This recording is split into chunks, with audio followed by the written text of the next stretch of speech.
తాకట్లో ఉన్న బంగారాన్ని విడిపించలేక వడ్డీల మీద వడ్డీలు కడుతూ ఇబ్బంది పడుతున్నారా? అయితే ఇప్పుడే సంప్రదించండి శివ గోల్డ్ కంపెనీ. మీ నమ్మకానికి మా హామీ శివ గోల్డ్ కంపెనీ. ఖాళీలున్న ఎమ్మెల్సీ స్థానాలు 2, రేసులో మాత్రం 20 మందికి పైగానే ఆశావహులు. గవర్నర్ కోట 2 ఎమ్మెల్సీ స్థానాలకు తెలుగుదేశంలో నెలకొన్న పోటీ ఇది.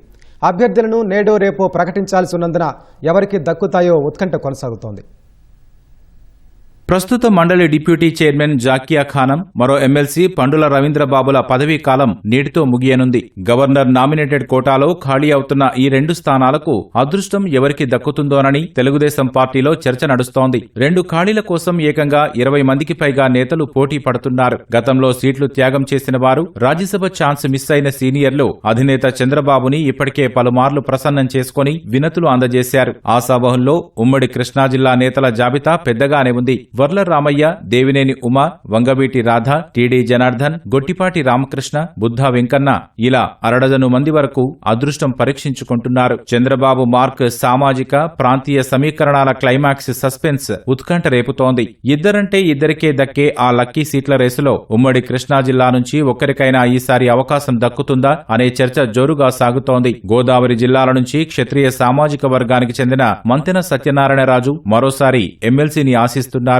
ఒక సీటును రాయలసీమ ప్రాంత నేతకు కేటాయించే అవకాశాలు ఎక్కువగా ఉందనే ప్రచారం జరుగుతోంది. ఇటీవల రాజ్యసభ స్థానం కోసం సీమ ప్రాంతం నుంచి రెడ్డెప్పగారి శ్రీనివాసరెడ్డి, తిప్పేస్వామి గట్టిగా పట్టుబట్టగా ఇప్పుడు వీరికి తోడుగా మరికొందరు జత కలిశారు. కడప జిల్లాకు చెందిన మాజీ ఎమ్మెల్సీ బీటెక్ రవి తమ ప్రయత్నాలు ముమ్మరం చేశారు. అనంతపురం మాజీ ఎమ్మెల్యే ప్రభాకర్ చౌదరి గత ఎన్నికల్లో పార్టీ ఆదేశాల మేరకు సీటు త్యాగం చేసినందున తనకు ఈసారి ఖచ్చితంగా న్యాయం జరుగుతుందని ఆశలు పెట్టుకున్నారు. రాయలసీమలోని ఒక ప్రధాన సామాజిక వర్గానికి చెందిన నేతకు ఇస్తారా, లేక పొలిటికల్ ఈక్వేషన్స్ మార్చి బీసీ వర్గానికి చెందిన నేతను తెరపైకి తెస్తారా అనేది సస్పెన్స్ గా మారింది. వికలాంగుల కోటాలో ఒక ఎమ్మెల్సీ ఇస్తామని గతంలో చంద్రబాబు ఇచ్చిన హామీని గుర్తు చేస్తూ ఈసారి తనకు అవకాశం కల్పించాలని గ్రంథాలయ కార్పొరేషన్ చైర్మన్ గోనుగుంట్ల కోటేశ్వరరావు గట్టి ప్రయత్నాలు చేస్తున్నారు. బ్రాహ్మణ కోటాలో తనకు అవకాశం కల్పించాలని సీనియర్ నేత ఏవి రమణ కోరుతున్నారు. ఎమ్మెల్సీ సీటు ఆశిస్తున్న వారిలో మాజీ ఎమ్మెల్యేలు కొమ్మాలపాటి శ్రీధర్, వర్మ,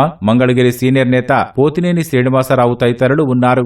ప్రస్తుతం ఇద్దరికీ అవకాశం ఉన్నందున రేసులో ఉన్న సీనియర్లందరికీ ఒకేసారి న్యాయం చేయడం అధిష్టానానికి కత్తిమీద సాములా మారింది. అయితే ఇప్పుడు అవకాశం దక్కని వారు నిరాశ పడాల్సిన అవసరం లేదని, త్వరలోనే మరిన్ని అవకాశాలు వస్తాయని అధిష్టానం సంకేతాలు ఇస్తోంది. గత ఎన్నికల్లో సీటు దక్కని వారికి, పార్టీ కోసం కష్టపడ్డ వారికి ఆయా సమయాల్లో ఖచ్చితంగా ప్రాధాన్యత ఉంటుందని పార్టీ స్పష్టం చేస్తోంది. మొత్తంగా రేసులో ఉన్న సీనియర్లకు పట్టం కడతారా, లేక చంద్రబాబు సరికొత్త సామాజిక సమీకరణాలతో షాక్ ఇస్తారా అనేది వేచి చూడాలి.